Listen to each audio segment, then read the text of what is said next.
Korang yang tengah tengok ni, dah subscribe belum? Jangan lupa subscribe.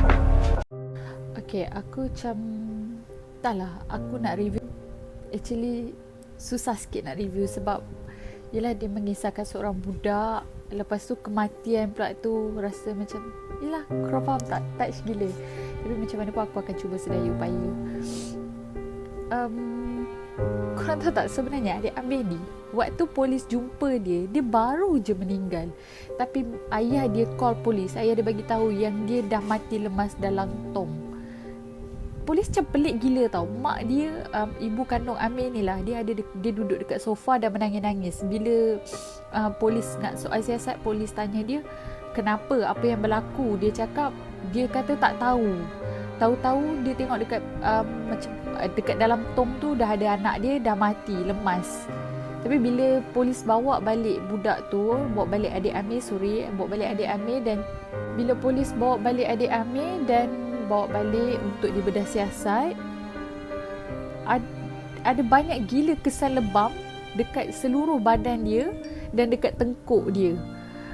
And kesan lebam tu ada yang kesan baru dan ada yang kesan lama. Lepas tu bila polis, macam pelik lah benda tu kan. Lepas tu polis siasat pula dekat jiran sebelah.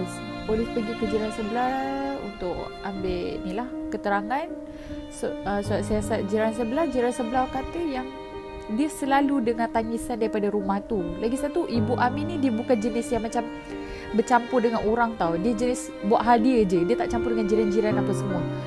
Okay, yang jiran tu bagi tahu, dia kata dia selalu dengar tangisan, tapi dia rasa macam yelah dia pun ada anak kecil, so normal kot tangisan tu bagi budak-budak kan. Kan budak-budak kadang-kadang ada yang suka nangis kan. So dia macam rasa tak ada apalah. Lepas tu bila keesokan harinya tu, dia tengok ada van ambulans datang. Dia macam pelik lah, kenapa kan. Dia jumpa dengan bapak Amir tu. Dia cakap, kenapa ni kan, dia kata. Lepas tu bapak Amir tu kata anak dia dah meninggal. Dia terkejut lah. Tu je lah yang dia tahu. Tapi ada sebelum tu, dia ada adik Amir tu ada duduklah dekat pagar rumah dia. Lepas tu adik Amir tu macam termenung je. Lepas tu bila dia nak bercakap dengan adik Amir tu, dia cuba untuk bercakap macam saya saja nak bersembang kan. Tapi adik Amir tu tak nak. Dia diam dan dia terus masuk rumah. Biasanya Mak Amir ni dia kerja security tau. So biasanya adik Amir ni akan ditinggalkan dengan 2 orang lagi adik dia. Dan diorang tu pun tak bergaul. So diorang pun duduk dekat rumah je. Okey, lepas tu ada pula cerita yang mengatakan Mak Amir tekan Ibu Amir ni dia pernah mengalami masalah mental. Macam mana yang mental dia? Dia pernah dengan bapa Amir ni yang lelaki sekarang ni bapa tiri Amir. That means dengan bapa kandung Amir yang dulu, dia pernah berkahwin dengan bapa Amir yang dulu, maksudnya lelaki yang pertama dulu, seorang lelaki yang panas baran, kaki pukul lah, macam tu lah kan. Lepas tu dia pernah dipukul oleh kayu golf, tak silap lah. Betul lah, dengan kayu golf. Lepas tu sampaikan ada hentakan yang kuat dekat kepala dia sampai dia jadi ada masalah dekat kepala dia. Lepas tu dia buat rawatan dekat hospital. Bila dia buat rawatan dekat hospital mengesahkan lah yang dia memang ada masalah. Tapi masalah dia tu tak serius. That means dia tak perlukan kad, dia tak perlukan surat yang memang menyatakan yang dia perlu dirawat. Maksudnya dia pergi buat rawatan dan dah balik. Macam tu je. Itulah pelik kan. Dia dah bagi anak tu dekat orang. Lepas tu nak. Okay, fine. Kalau kau nak, kau jagalah dia dengan baik. Even kau tak sayang dia tak apa. Tapi janganlah buat dia macam tu kan. Tapi ada certain ibu bapa, tak tahulah mentaliti sekarang. I mean orang yang sekarang, kebanyakannya ada juga. Kalau korang tengok sekarang ni banyak gila kes dera. Even ibu kandung yang bela sendiri pun, yang menjaga anak tu sendiri pun mendera anak tu. Sebab apa tahu? Sebab sekarang terlalu banyak tekanan hidup sampai kan ya macam orang sekarang dia tak mampu untuk terima tekanan hidup. So dia lepaskan dekat anak-anak dengan cara macam tu lah kan. For me lah, macam mana kalau kau rasa kau tak nak dekat budak tu, lepaskan je. Tak perlulah kau nak buat dia macam tu kan. Dia pun manusia. Dia ada rasa sakit, dia ada rasa sedih, dia ada rasa marah. Even dia budak, dia belum balik ke, dia still ada rasa semua tu. Dan kalau korang tengok betul-betul mak angkat dia jaga dia, keluarga angkat dia jaga dia dengan penuh kasih sayang. Baik sangat jaga dia. Mak Oh, encana nak gana tu. Encamnya. Tadi pergi. Encamnya. Tadi pergi lah kakak. Pagi tadi. Itu tak mandi.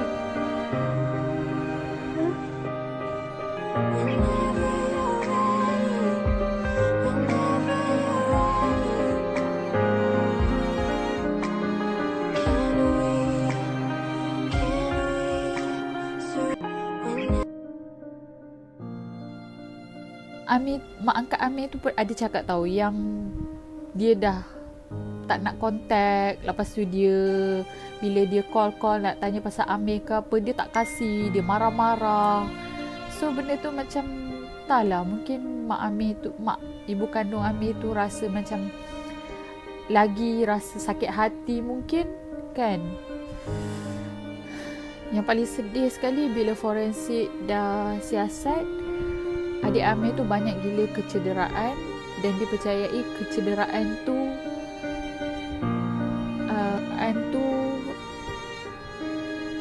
digunakan daripada objek yang tumpul. Maksudnya dia memang ada kesan dera dan menggunakan objek yang tumpul. So tak adalah, tak logik lah. Macam mana lah budak tu boleh lemas dalam tong. Dan satu lagi, adik Amir tu ada cakap tahu, dia ada bagi tahu dengan polis yang dia kata abang daripada semalam tidur dalam tong tu. Tak tahulah macam mana, mungkin dia dah dera budak tu. Lepas tu dia biarkan budak tu dalam tong, dia tutup ke apa tak tahu. Lepas tu dia biar je. Mungkin waktu tu budak tu masih hidup. Tiba-tiba bila dia pergi check balik, budak tu dah meninggal. Rasanya macam tu, tak tahulah kan.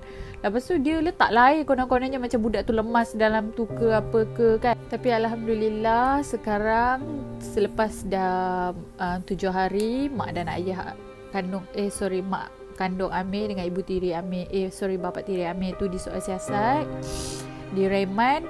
Akhirnya dia akan dijatuhkan hukuman yang setimpal. Tetapi sebab ialah ibu kandung Amir tu pun dia ada peguam dia sendiri, dan bapa tiri Amir tu pun dia ada peguam dia sendiri, sebab diorang di mahkamah yang berbeza tau. Diorang dibicarakan di mahkamah yang berbeza. Jadi diorang pun ada peguam diorang sendiri untuk fight diorang punya kes ni. Tapi macam mana pun hukuman tu still tak dijatuhkan lagi dan akan disambungkan ke bulan Mac ni. InsyaAllah kalau tak ada apa-apa, diorang akan dijatuhkan hukuman terus. Tapi kebanyakan netizen yang mengatakan diorang macam mana diorang tak nak bapa tiri Amir ni dengan mak kandung Amir ni dibagi hukuman mati serta-merta. Maksudnya diorang kata diorang nak biar mak dengan ayah Amir ni duduk merana dalam penjara dan diberi hukuman pada diorang, sentiasa diberikan hukuman seumur hidup diorang. Sebab yelah, kes dera dekat budak-budak kan, macam tu lah. Tapi kita tengoklah macam mana. Ada yang cakap biar dia mati terus. Tapi for me lah, taklah. Tapi kalau akulah ada anak angkat, mak kandung dia buat macam tu, kalau jadi dekat tempat aku rasa baik kau dera dia kan. Buat apa nak biar dia mati terus? Dia tak rasa apa pun kan. Biar dia rasa macam mana dia buat budak tu. Biar dia rasa. Kalau dia terus-terus mati, yes, memang dia dengan alam lain tu memang itu bahagian dia. Tapi waktu dia hidup ni, biar dia rasa apa yang dia buat. Apa-apa pun, Alhamdulillah kes adik Amir ni ramai yang mendoakan. Kita semua pun sayangkan adik Amir dan kita rasa sedih sangat dengan apa yang berlaku. So benda ni jadikan pengajaran pada kita. Bila macam mana kita sepatutnya sebagai jiran, sebagai ibu bapa, sebagai orang awam, kita sepatutnya lebih peka dengan keadaan sekeliling. Maksudnya macam macam contoh, kalau kita sebagai jiran, kita selalu dengar anak jiran kita menangis. So kita kena ambil action. Kalau tak ada apa-apa, okey, Alhamdulillah. Tapi kalau ada sesuatu yang berlaku, kita tak tahu kan. Macam adik Amir ni, jiran dia dah tahu dia selalu menangis, tapi dia tak ada action sebab dia tak sangka benda tu.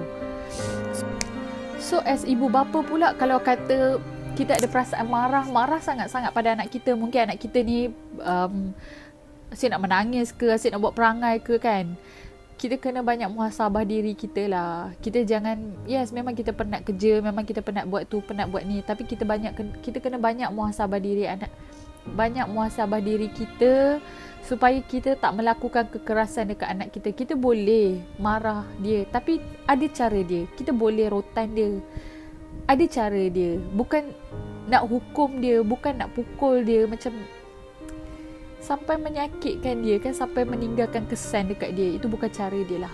Okay guys, setakat ni je aku punya story tentang adik Amir ni. Hopefully korang semua enjoy dengan cerita aku. Aku just nak share apa yang aku rasa. Korang boleh tinggalkan komen dekat bawah. And jangan lupa like, share and subscribe. Okay guys, thank you for watching. Terima kasih banyak. Aku menghargai sangat kepada siapa-siapa yang subscribe video aku, yang like, yang share. Thank you so much kerana support aku. Jangan lupa like, share, and yang belum subscribe tu, please tekan button subscribe tu. Thank you so much. Thank you so much. Bye.